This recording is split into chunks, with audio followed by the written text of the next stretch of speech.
প্ৰথমটো জি মানে জেনাৰেটৰ।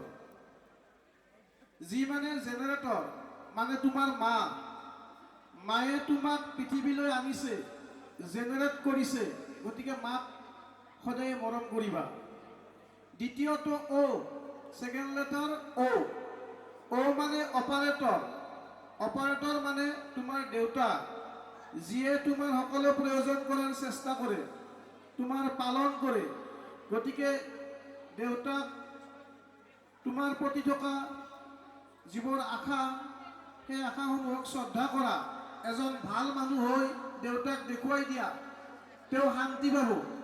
আৰু তৃতীয়টো হৈছে লেটাৰ ডি মানে ডিষ্ট্ৰাক্টৰ। ডিষ্ট্ৰাক্টৰ মানে গুৰু। কিয়নো গুৰুৱে তোমাৰ ভালৰ কাৰণে কেতিয়াবা কেতিয়াবা শাস্তি দিয়ে, তোমাক ব্যস্তই নকৰে। কিন্তু আমি ডি মানে ডিষ্ট্ৰাক্টৰ বুলি ক'ব পাৰোঁ গুৰুক, কাৰণ তোমালোকৰ ভালৰ কাৰণে গুৰুৱে শাস্তি দিয়ে। গুৰুক সদায় সন্মান কৰিবা, শ্ৰদ্ধা কৰিবা আৰু অনুকৰণ কৰিবা। যাৰ গুৰুৰ প্ৰতি শ্ৰদ্ধা থাকে তাৰ জীৱনত কেতিয়াও সমস্যা নাথাকে। গুৰুৰ আদেশত তুমি যদি ভাল কাম কৰা, তুমি পুৰস্কাৰ পাবা, জীৱনত কৃতকাৰ্য হ'বা, আৰু গুৰুক অমান্য কৰিলে বিফল হ'বা।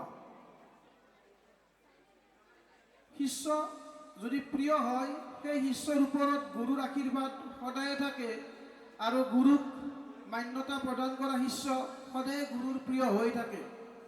গতিকে এতিয়া যদি মই এই তিনিটা বৰ্ণক একলগ কৰি দিওঁ, GOD, জেনাৰেটৰ, অপাৰেটৰ, ডিষ্ট্ৰাক্টৰ, যদি তিনিওটা শব্দক মই একলগ কৰি দিওঁ, তেতিয়া আমি পাম GOD, গড মানে ভগৱান।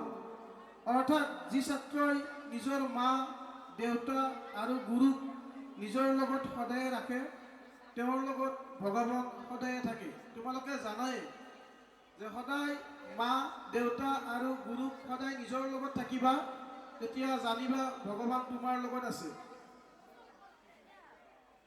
মই আমাৰ সভাপতি মহোদয়ক অনুৰোধ জনাম, তেওঁ যাতে এইবেলি অনুষ্ঠিত হৈ যোৱা আমাৰ উচ্চতৰ মাধ্যমিক পৰীক্ষাৰ ফলাফলটো তেওঁৰ ভাষণত ৰাখি আমাৰ ছাত্ৰ ছাত্ৰীসকলক উৎসাহ যোগায়।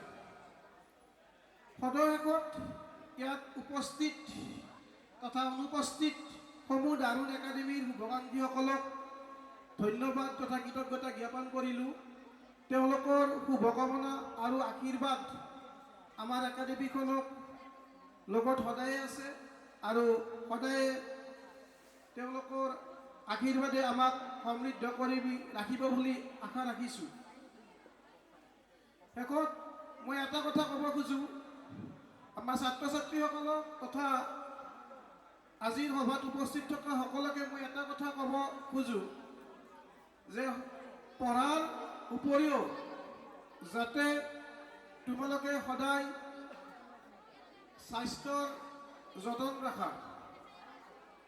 কাৰণ তোমালোকে জানা হেল্থ ইজ ৱেল্থ। তোমালোকে খুব পঢ়ি আছা, ধৰা হ'ল তোমালোকে পৰীক্ষাৰ আগলৈকে খুব পঢ়ি আছা, কিন্তু আমি দেখিছোঁ এইটো প্ৰেক্টিকেল ফিল্ডত হৈছে, সকলো মাক দেউতাকে আমাক কয় যে পৰীক্ষাৰ আগৰ দিনা ল'ৰাজন বা ছোৱালীজনীৰ বেমাৰ হৈছে।